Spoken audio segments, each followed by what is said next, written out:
Hello guys, आज की video में हम जानेंगे कि विचारों की अभिव्यक्ति की स्वतंत्रता और प्रेस की स्वतंत्रता क्या होती है, यानी कि फ्रीडम ऑफ एक्सप्रेशन और प्रेस फ्रीडम क्या है।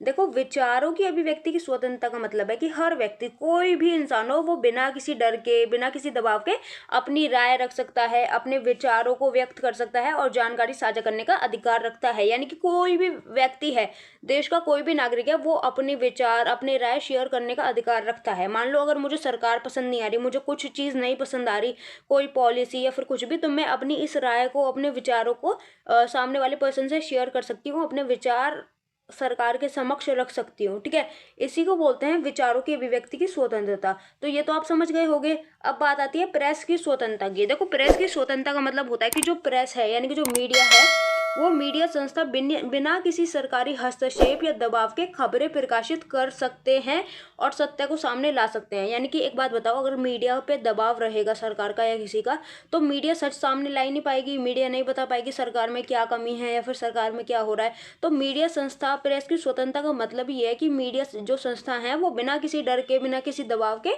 खबरों को, सच खबरों को प्रकाशित करें। ये सरकार पर नजर रखने और जनता को सूचित रखने में महत्वपूर्ण भूमिका निभाती हैं। यानी कि जो मीडिया होती है, ये सरकार पर नजर रखती हैं। सरकार ने जैसे ही कोई गलत स्टेप चली, ये सरकार के पीछे पड़ जाती हैं और लोगों के सामने सारी चीजें लेके आती हैं। अब विचारों की अभिव्यक्ति की स्वतंत्रता और प्रेस की स्वतंत्रता में क्या संबंध है। देखो, प्रेस जो है वो विचारों की अभिव्यक्ति का एक माध्यम है, यानी कि मीडिया के माध्यम से ही लोग अपने विचारों को बड़े पैमाने पर पहुंचा सकते हैं। तो इसलिए प्रेस और विचारों की अभिव्यक्ति की स्वतंत्रता, ये दोनों एक दूसरे से कंबाइन है। अगला है कि प्रेस की स्वतंत्रता विचारों की अभिव्यक्ति की रक्षा करती है। यानी कि प्रेस स्वतंत्र है तो विभिन्न विचारों को प्रकाश मिलता है और सत्ता का दुरुपयोग रुकता है। यानी कि अगर प्रेस स्वतंत्र है तो लोग सरकार के खिलाफ बोल रहे हैं तो आप वो भी दिखा सकते हो, लेकिन अगर प्रेस के ऊपर दबाव है कि सरकार के विरोधी चीजें नहीं दिखानी, तो वो नहीं दिखा सकती। ठीक है, तो दोनों ही लोकतंत्र के लिए आवश्यक हैं। एक स्वस्थ लोकतंत्र में दोनों का होना जरूरी है। यानी कि विचारों की अभिव्यक्ति भी होनी चाहिए कि आप खुलकर बोल सको, और प्रेस की स्वतंत्रता भी होनी चाहिए कि प्रेस आपकी बोली हुई बात को दिखा भी दे। तो ये होता है। ठीक है, अब आप कुछ इंपॉर्टेंट केस लॉ देखो जो आपके बहुत काम आएंगे। ठीक है, पहला केस है सकल पेपर्स लिमिटेड बनाम भारत संघ। इसमें प्रेस यानी कि लोकप्रिय विचारों को व्यक्त करने की स्वतंत्रता का प्रयोग नहीं किया गया। इसमें दैनिक समाचार पत्र के पेजों की संख्या और आकार तय किया गया, तो इसे प्रेस की स्वतंत्रता का उल्लंघन माना गया। मतलब इस वाले केस में ये डिसाइड किया कि तुम मतलब निश्चित पेज छापोगे, कि 10 छापोगे या फिर 11 पेज छापोगे, तुम गिने चुने पेज छापोगे और वो पेज इतना ही होना चाहिए, इससे बड़ा नहीं होना चाहिए। ठीक है, तो इसे क्या माना गया, इसे प्रेस की स्वतंत्रता का उल्लंघन माना गया। क्यों? अब कल को ये नियम आ जाए कि अखबार में केवल 2 पेज आएंगे, तो 2 पेज में पूरी जानकारी मिल पाएगी? बिल्कुल नहीं मिल पाएगी। तो भाई जितने जरूरी हैं उतने तो आने ही चाहिए। तो इस केस में ये निर्धारण हुआ। अगला केस है बेनेट कोलमैन एंड कंपनी बनाम भारत संघ। ये न्यूज प्रिंट से रिलेटेड आदेश है। इसमें क्या हुआ, पेजेस की अधिकतम संख्या तय की गई थी। इस भारतीय सर्वोच्च न्यायालय ने अनुच्छेद 19(1)(a) का प्रावधान का उल्लंघन मानते हुए खारिज कर दिया। यानी कि इस वाले केस में डिसाइड किया था कि भैया हम तो इतने पेज छापा करेंगे। ठीक है, तो जो न्यायालय है उसने 19(1)(a) का प्रावधान जो है 19(1)(a) बोलता है कि प्रेस की स्वतंत्रता या फिर वाक और अभिव्यक्ति की स्वतंत्रता, तो उसका उल्लंघन माना कि तुम पेज निर्धारित नहीं कर सकते कि हम तो 2 ही छापेंगे, हम तो 4 ही छापेंगे, जितनी जरूरत है उतने छाप लो। अगला केस है रमेश थापर बनाम मद्रास राज्य 1950 का। इसमें क्या हुआ कि मुंबई में छपी और प्रकाशित अंग्रेजी पत्रिका, उसका नाम था क्रॉस रोड, इसके प्रसार पर मद्रास सरकार द्वारा प्रतिबंध लगा दिया गया। यानी कि तुम ये जो पत्रिका है, इसका प्रचार प्रसार नहीं कर सकते। यानी कि प्रसार का मतलब होता है यहाँ से वहां करना है, इस तरह खरीदारी वरीदारी नहीं कर सकते। तो इसे अभिव्यक्ति की स्वतंत्रता का उल्लंघन माना गया, क्योंकि प्रसार की स्वतंत्रता के बिना प्रकाशन का कोई महत्व नहीं होगा। यानी कि जब यहाँ से वहां जाएगी नहीं तो लोग खरीदेंगे कैसे, तो उसका होगा क्या। तो इसे भी उल्लंघन माना गया स्वतंत्रता का। अगला केस है प्रभात दत्त बनाम भारत संघ 1982। यहाँ क्या हुआ कि सुप्रीम कोर्ट ने तिहाड़ जेल का जो एक हेड था उसे ऑर्डर दिया कि वो समाचार जो पत्र वाले होते हैं, उन्हें रंगा और बिल्ला, इन्हें मिली थी मौत की सजा।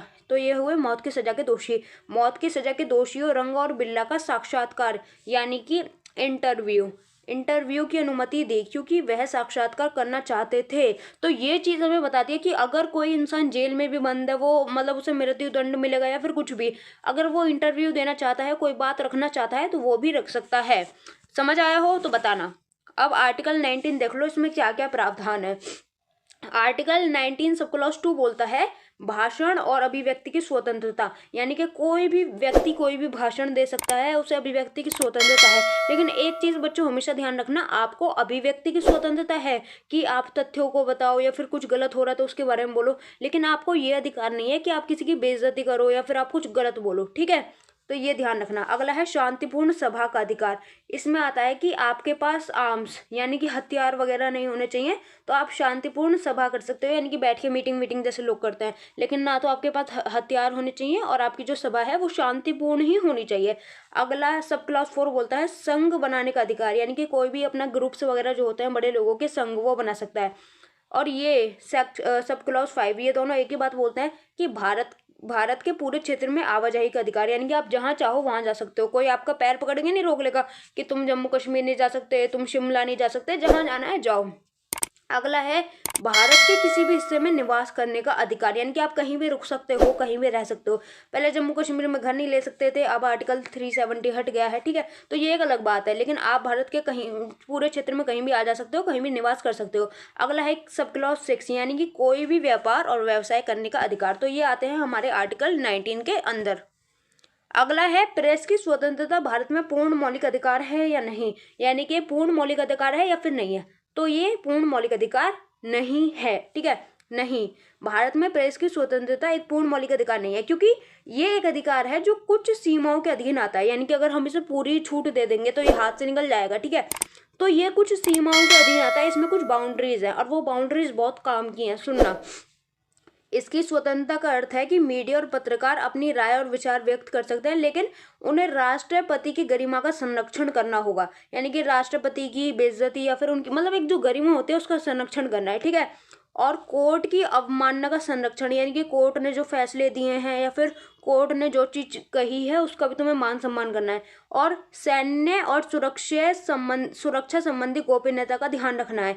अब मान लो कि हमारी जो सेना है वो कहीं अटैक करने वाली है या फिर कुछ ऐसा डिसाइड हुआ है और ये चीज भी तुम प्रेस में जाके दिखा दो न्यूज पे, तो उनका जो प्लान है वो फेल हो जाएगा, ठीक है। तो ये कुछ ऐसी जगह हैं जहाँ पे आप प्रेस का यूज नहीं कर सकते, ठीक है।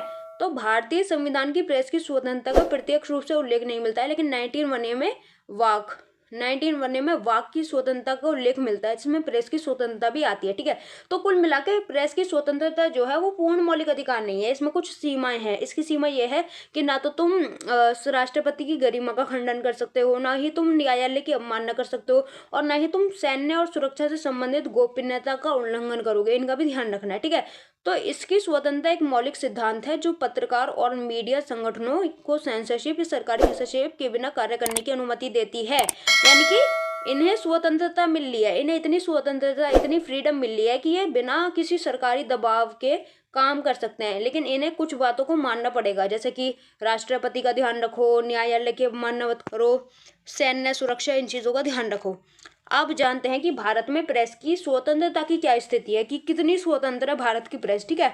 तो एक होता है विश्व प्रेस स्वतंत्रता सूचकांक, ये क्या करता है, ये पत्रकारों को उपलब्ध स्वतंत्रता के स्तर के अनुसार देश और क्षेत्र की रैंकिंग करता है, मतलब ये कुल मिला के देशों को रैंक देता है कि कौन सा देश नंबर 1 है प्रेस के मामले में, कौन सा सेकंड है, कौन सा थर्ड है, इस तरह, ठीक है। तो वर्ष 2023 में भारत 100 में से 36.62 इतने ही नंबर ला पाया, ठीक है।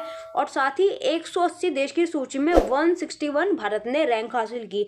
अब अच्छी है बुरी है ये मैटर नहीं करता, टॉपिक पे चलते हैं, ठीक है। अब भारत के लिए स्वतंत्र प्रेस का क्या महत्व है। पहला महत्व है लोकतंत्र और जवाबदेही, यानी कि जब प्रेस होगी तो लोकतंत्र चलता रहेगा। क्यों, अगर प्रेस है तो लोकतंत्र भी है और जवाबदेही भी है, लोग अपनी बातों को रखेंगे, सरकार सुनेगी, सरकार कहेगी अच्छा लोगों को ये दिक्कत है तो चलो ठीक है ऐसा कर लेते हैं। और जवाबदेही यानी कि अगर सरकार कुछ भी गलत करेगी तो वो लोगों तक जाएगा, लोग सरकार के खिलाफ हो जाएंगे, तो सरकार जवाबदेह है, सरकार को चीजों में सुधार करना होगा। अगला है सूचना का प्रसार, यानी कि प्रेस जो होती है इसके थ्रू सूचनाएं हमें मिलती हैं, लाइक लद्दाख में क्या चल रहा है, पाकिस्तान में क्या चल रहा है, इस तरह। अगला है सत्ता पर अंकुश, यानी कि प्रेस के थ्रू ही सरकार पर सत्ता पर थोड़ा अंकुश लगाया जा सकता है। क्यों, क्योंकि हम जिस देश में रह रहे हैं वहाँ लोकतंत्र इम्पोर्टेंट है, सरकार इम्पोर्टेंट नहीं है, ठीक है। अगला है पारदर्शिता, यानी कि सरकार क्या काम कर रही है, क्या हो रहा है क्या नहीं हो रहा, ये भी हमें प्रेस के थ्रू पता चलता है। आगे चलते हैं। अब भारत में प्रेस की जो स्वतंत्रता है उसके सामने क्या क्या चुनौतियां हैं, यानी कि जो स्वतंत्रता में बाधा बनती हैं। पहला है विधिक और नियामक बाधा। इसमें आता है मानहानि कानून, राजद्रोह, ईटीसी। जैसे कि आप बहुत इजी सी चीज समझो, मान लो आपने किसी इंसान का विरोध करा, आपने बोला कि इसने ऐसी ऐसी नीतियां बनाई है, ये पागल है, ये है, वो है, ठीक है। आपने बेशक ठीक बोला हो, आपने प्रेस के अंतर्गत बेशक ठीक बोला हो कि वो इंसान गलत है, लेकिन वो आपके ऊपर मानहानि का केस कर देगा कि आपने उसकी बेइज्जती की। तो पहली चुनौती है मानहानि, राजद्रोह जैसे केस, यानी कि जब सामने वाला आप पे केस कर दे। अगली है धमकी और हिंसा। बहुत बार प्रेस में जो लोग होते हैं उन्हें धमकी दी जाती है कि इस चीज के ऊपर रिपोर्टिंग नहीं करोगे, उस चीज के ऊपर रिपोर्टिंग नहीं करोगे, ठीक है। अगला है स्वामित्व और नियंत्रण।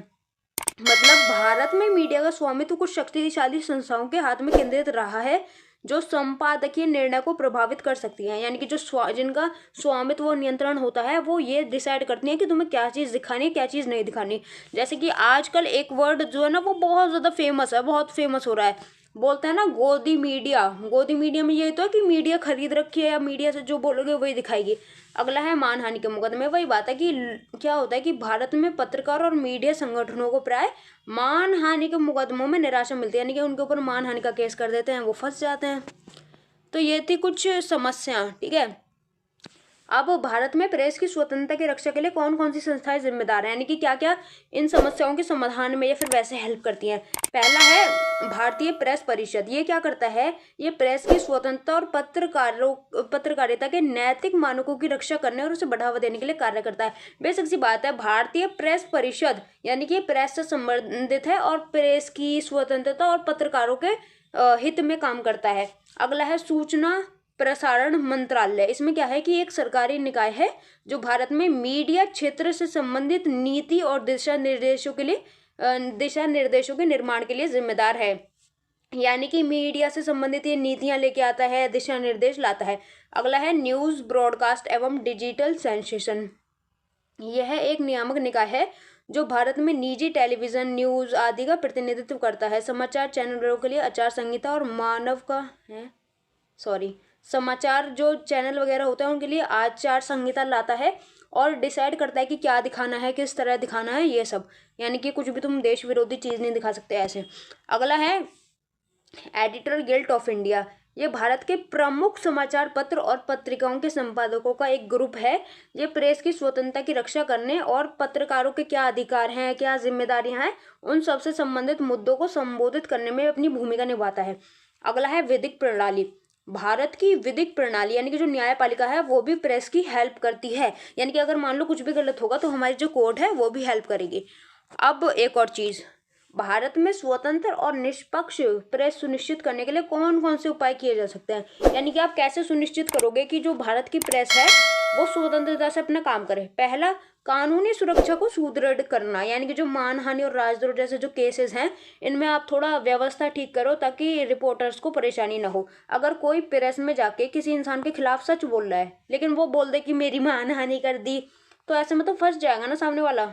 अगला है पत्रकारों और सूचनादाता, यानी कि मुखबिरों की रक्षा करना। बच्चों, मुखबिर वो इंसान होता है जो मतलब एक तरह से हिंट देता है। जैसे कि पुलिस के मुखबिर होते हैं, वो क्या करते हैं, वो बताते हैं कि ये लोग इस गलत चीज़ की सप्लाई करते हैं, इस तरह।